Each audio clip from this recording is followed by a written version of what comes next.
of news. Brian Shaw and his team had a meeting up in Shepparton, a place called Lancaster, over the last few days. And a large number of people turned up to this public meeting, grand jury, and that comprises of 23 people. And of course, he set up on the side a 12-man jury. So he had a combination of both. They all seemed to agree on Brian's principles and did take a vote. And out of that, I think there's some charges may be laid against some officials in that particular area. Now have a look at this, and please excuse the sound. There was a few sound people, if you like, supposed to turn up, and unfortunately they didn't. And I'm just a one-man band with a camera and a few bits and pieces, so I don't have the expertise out in the public arena. Perhaps in here I've just got a few microphones, which helps. So please excuse the sound. Have a look at Brian's message. It's probably more important. Our Constitution has been robbed and all that, so it's all there. So just excuse the sound, pass by that, and share the message. Thanks for watching. Bye for now. Anybody who belongs to Freemasons is an actual. Yeah, you create what you call an indictment. You can't go to trial and put on the fence unless you've got an indictment. Now, an indictment only comes from three sources. If it's a Commonwealth offence, Commonwealth DPPs. If it's a state offence, state DPPs. But if the charge is either treason or misprision of treason, it must be by grand jury. The government, including Holmes, has done everything they can to stop it going to grand jury. Now, basically all my work emanates out of Werribee. Why? Because people say, Brian Shaw will never get that to grand jury. Would you agree with that? Beg your pardon? Who knows? No, I don't agree. You will? Well, it actually means if you're going to do something, you're part of getting it there. Yeah, do it. If you want to drop it in the bin on the way out, you will go to the New World Order, you will go to this country will turn into Muslim, because that's their agenda. You've got one opportunity to make it accountable. No, not yet. Now what I did here, the problem is not the Vatican, because people say, oh, it's the Catholic Church and Vatican that's doing it all. But they all forget about Jerusalem. So start looking at Jerusalem. The Catholic Church is certainly accountable here, and what have you got to tell? That's supposed to be St. Peter's Square. Does it look like a square to you? No. I'm going to get real nitty-gritty here. It's actually female genitalia with the obelisk in the middle. I don't have to go any further than that. But in the middle, wherever that is Freemasonry. That's an obelisk that was towed out of Egypt in the 3rd century, towed across the Mediterranean and stuck in the Roman circus until they built this building. Then they dragged it out of there and put it there. Now Jeremiah 43:13 in the Old Testament says, I will destroy the obelisk of Heliopolis. And this is that one. Now the point I'd ask is, why did the Catholic Church do that in breach of Scripture? That's your question. So who's going to be held accountable? The Church or the politicians? You know that one, Barry. Just want to bring them now, please. Now we've done it like this, so you can all go over there later and photostat to your heart's content.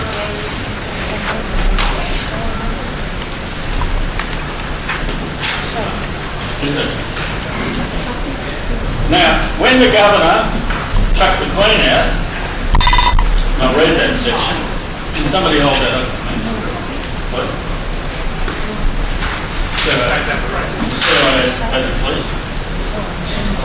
It says there, the Acts Amendment and Repeal Courts and Legal Practice Act enacted 1st January 2004. That's the name of the Act. But at section 130 it says this, the Supreme Court Act 1935 is amended. Section 9 is amended by deleting the Queen and substituting the governor. Did you consent to that? No. Is that an indictable offence? Is that an act of treason? Yes. If treason is breach of allegiance, was the allegiance breached? You're the jury, you're the grand jury, they're the ordinary jury. I've got the two juries instead of just listeners. Now, if it alters the Supreme Court Act of West Australia, does that catch every officer of the Supreme Court? That includes the law firms. Well, who's the Chief Justice sitting under that? That's this sucker, Wayne Martin. I've got him on 18 counts, pending grand jury. Ever been heard? Ever been heard? I've got a lot of correctors here.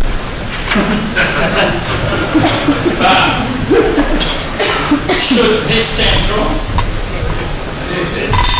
Why did Wayne Martin not stand trial? Because that's all you have to do. A delay in prosecution is a question of fact. That's an ordinary jury to make that decision. Why did this person not stand trial? Your decision passes it to the grand jury. That's how it works. Got it? Your capacity to do that comes under Section 43 of the Crimes Act Commonwealth. A delay in prosecution is a question of fact. Now, what a question of fact means in opposition to a question of law is a question of fact is exclusively for a jury trial. That's you and them. But now you need an indictment. If you get an indictment to go to trial, for instance, your matter, Darren, they can never indict you. They can't. Because now Darren knows the magistrate and or judge is sitting outside of the Queen and the Crown. How are we for that, mate? Beg your pardon? How are my people for that, mate? Yeah. I'm sitting outside the court. Correct. And either it's the constitution. Correct. It doesn't give us existing rights within it. I agree with It you. doesn't extinguish our rights. No, I agree. But what Darren is talking about is he comes from Ararat and protecting trees in Ararat. Vic Rhodes is saying, and I'll come to some agreement shortly, but that was the confrontation, our bulldozers are going through your trees. Now here I'm going to ask the question. Is Vic Rhodes legal after the crown's removed? No. Do they know that? No. Why? Some of them do. Why? Did you not tell them? Here comes the point. Who's the state minister that's responsible for Vic Rhodes? Are you absolutely sure of that? Because that makes her the Attorney General of Victoria. But if it is, now find who that is, because that's the only one that you have to send to trial. You don't have to send the whole of Vic Rhodes to trial. You send the state minister responsible for Vic Rhodes. Now here's the point. Vic Rhodes has got thousands and thousands of people sitting under it. But once you tell Vic Rhodes that the crown's been removed, do they have to inform their workers? Because they're all electors, correct? Now let me move to the church. Is any Christian church legally operating in Australia with the crown removed? But they're all going to church and they're all putting money in the thing. So can you criminally charge the minister? I have. Particularly in Werribee. Now what happened is I took my Werribee pastors were not listening because they wanted to keep concealing it. So I subpoenaed 6 of them to come to the Melbourne Magistrates Court on the 15th of December 2006. I had 28 defendants before the court. Pastors all sat in the back row, they heard what was there, and the Chief Magistrate, Ian Gray, took it stone dead, right there. And one of the people who came to get them off was the Commonwealth Director of Public Prosecution, Damien Bowe. So a defendant made application to not present for continuing the process. Can you get your head around that? No, I was just thinking that before you said it. I can't get around it. So I said to the Chief Magistrate, when he said, Mr. Shaw, you're non-suited now. That actually means you can shut the door on your way out. Mr. Shaw, you treat that thing like a nice one. Stop, please. But in the interim, I said to him, I had 3 files on the desk for 28 defendants. And I said to him, but what do I do with these? because I was ready for what he was doing. And he said, well, what are they? I said, they're grand jury applications for all the defendants when the DPP decides to present. I just let him say that. So these are now live. He just said to me that I said, I rely entirely on section 44 of the Constitution of the Commonwealth. Anybody know what that says, and anybody who does know, don't put up your hand. If you walk into any Australian Electoral Commission office, they have to give you this. Sometimes they'll say, oh, we can only give you one. But when you look at the front, there's a big problem at the front. The Australian Solicitor's Office has put a copyright on it. Have they got an intent of why they copyrighted your document? Clearly, it's to take it away from you. But if you walk into any Australian Electoral Commission office, they must give you this document. They'll say, oh, we've only got one. I said, that's a good start. I'll be back in a week for another 10. If you don't go back, you won't get the rest. That's how come we get all these little suckers. You can also go to MP's offices too. Yeah, and you can get it from your federal MP, is what Jim's saying. But section 44 is your disqualification section. Now, when I criminally charged Kim Beazley, who was the leader of the Labor Party when I charged him over in West Australia, his barrister rang me, Richter, and said, remove that charge from my client because there's no such thing as the offence of treason. Well, there's treason in this. Let's find out. What section is the treason in this? 44? What subsection? You're correct with that. Because you told us it. Subsection 2. Now, this actually said in subsection 2 that any senator or House of Rep attainted of treason can't sit. Well, how can you get them attainted of treason if they won't hear the law of the prosecution? They'll only hear it if you do something with that piece of paper you've got in your hand. Who's the president of your Court of Appeal? Which is the full court and the top of that document. Who's your president today? We're all going to say, I don't know. No, stop. People who know that answer don't answer it. You're in the jury. You're not supposed to know. You're supposed to be impartial. A guy called Chris Maxwell is the president. He's a reasonable guy, but he's not letting this through. Why? Because he, in actual fact, works for the United Nations as the trustee in bankruptcy. Yes, he does. But he should have declared that to the courtroom. Because we can't charge the United Nations people because we can't find them. But we can find the ones we're looking at. Now that gives you the power and the right to place any magistrate or judge under arrest in their own courtroom. Because they haven't got the UN armband on. So Queen and Crown gone January 1, 2004. Since then, they've been sitting under our trustee in bankruptcy. I assume you all knew you had a trustee. Well, a non-disclosure of a material fact is fraud. So can you charge them for fraud? Yes.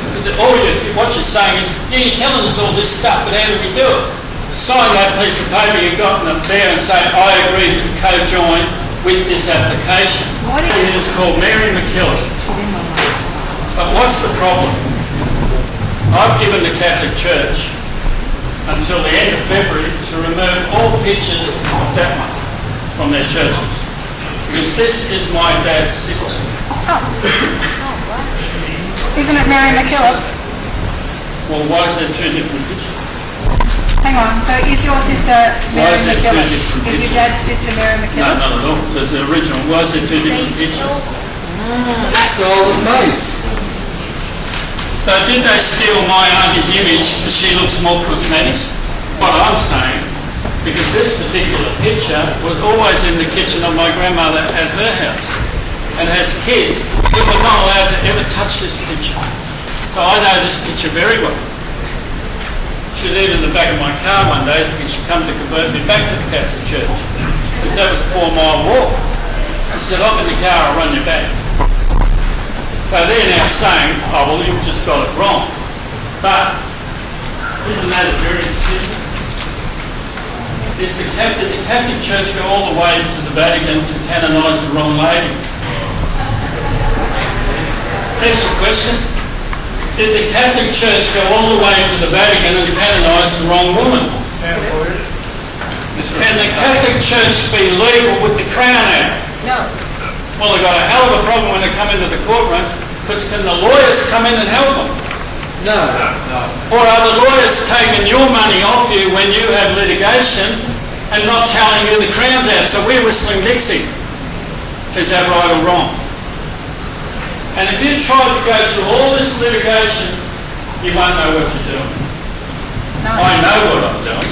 All I need is you to say, I agreed to co-join with this application. Put your name and address and sign along the bottom. Maybe a phone number would be handy too. Because when you ring me and say, "Where's that at?" I'll guarantee to present that to Chris Maxwell. Yeah. So Rob Hulls is saying, I have to take him and make him a vexatious litigant because he's revealed that I'm a criminal. So their courts agreed with it. But after January 1, 2004, could any court make that order? No. Could any court get out of their house and get in the car and go and sit on the bench? Could any law firm come in and help them? No. You know that sign that says trespassers will be guaranteed to be prosecuted? Why don't you use it? Because isn't this what they're doing? Are they trespassers on your law? Who's guarding your law? It's supposed to be the High Court. Now, there's a High Court writ at the High Court. I filed it and served it. Not for the High Court to be able to hear it, but I filed Shaw versus 43 defendants. You know how I can make it so many? They can't file a defence. Do you know what I mean by that? How are you going to file a defence to actually say we were legally able to remove the crown? Well, that's why they can't file a defence.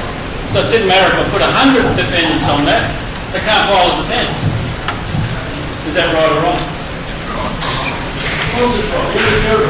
Why did this not go to trial? They can't follow the fence. They They can't follow the fence. Well, not only that, but they don't want it to go to trial. Now, when I was doing all these charges, I had to go and sit in the office of the man who ran the Magistrates Court in Melbourne. And he said this to me: "You're charging pretty important people in this country." That was his question to me. What was my answer to him? Elected representatives. Not even that. I just simply said, I'm charging criminals involved in criminal activity. That's why your staff are signing them off. I knew he dragged me in there just to get it on transcript, to see if he could, what you say, see why this guy's doing this.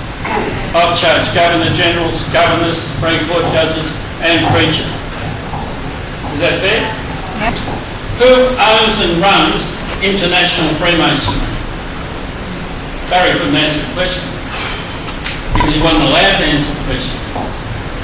But if you don't uncover that, the United Nations can only function in Australia through Freemasonry because they need what you call boots on the ground. What they want to do, they need to destroy all Christian, any mention of Christianity, so they can bring in, through the Masonic Lodge, the oath to Allah pages. If you're going to just keep scrolling it on your computer, you won't get very far. You need to go into it and find what you call the index of exhibits. That clearly lays out what exhibit you will be looking for.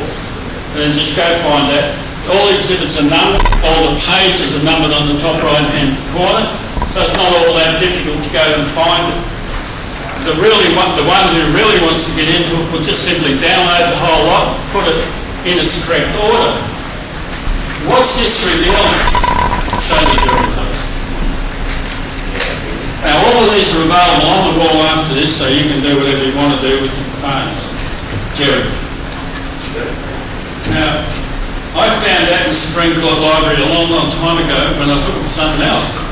That's the 1540 banning of the Knights of St John of Jerusalem from England. What's this picture? This is Quentin Bryce with Howard Chernoff as Knights of St John of Jerusalem. Well, how the hell did they get there if they were banned? Fair question. But this was one of the five judges who blocked grand jury in 2001. This one went on to be your Governor of Victoria. Why did he go to trial? Did you know that you had a governor who's on an indictable offence? Now that you do know, what are you going to do? It's David Hurley. Now, do any of you understand what a 78B notice is out of the Judiciary Act? If you do, please put up your hand. That's section 78B out of the Judiciary Act 1903. Now, how the Judiciary Act is, your constitution is like the car, but the judiciary is the key. You can sit in the car, but it's not going to happen until you're activated with the Judiciary Act 1903. But here comes the issue. Under section 78B, whenever a constitutional point comes up, all the Attorney Generals are supposed to be notified. That's the statute law. But what does section 88 of the same Act say? It actually says the Governor General's got to do the 78B. Well, you've got a big problem now. Because the Governor General would say to all these Attorney Generals, not only am I sitting illegally, but I reckon you all are, and I don't know how to do the 78B. Because he's written back to me to say I'm not getting involved. But it's does the section making get involved? I'm going to give it to you loud and clear. Section 78B makes you tell the Attorney Generals if you've got a constitutional point. Got that? Yep. Section 88 says the Governor General's got to tell them. So if you don't want to get your Governor General up off his arse to do his job, he's going to do his job for the UN. Because you can't be legal as your Governor General, crown out. He knows the crown's out. Now I wrote a letter to both her and him, co-letter. You'll find that on my website. Anyone who doesn't know that website, don't leave here tonight without knowing what it is. Otherwise you won't find all this evidence. It's all on the website. But all I'm saying is I've concentrated entirely on Werribee. I don't have to tell you what to do and how to go do it. But all that, what you've got in hand, this jury is going to say Bob Holt should have gone to trial. I know they're going to say that. Because there's no point sitting there saying Rob Holt does not have to go to trial. Because when I said to the Chief Magistrate on that day, the 28th, I said I rely entirely on section 44 of the Constitution for what I'm doing. This was his answer. You will not be relying on the Constitution in my court.